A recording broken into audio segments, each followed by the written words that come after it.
Hey there, foodies! Today, we're going to learn how to make a delicious and nutritious miso soup, a traditional Japanese dish. Miso soup is a great way to start your day, as it's packed with protein, fiber, and essential vitamins and minerals. Here's what you'll need: 3 cups of water, 1 teaspoon of dashi powder, 2–3 tablespoons of miso paste, 100 grams of tofu cubed, 1 sheet of seaweed rehydrated, and some chopped green onions for garnish. Now, let's get cooking.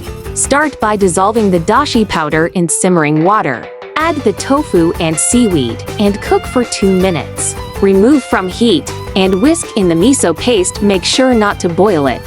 Top with green onions, and voila! Your miso soup is ready to enjoy. Thank you for joining me in this culinary adventure. If you enjoyed this recipe, please give it a thumbs up, and don't forget to follow and subscribe for more delicious dishes. Until next time, happy cooking!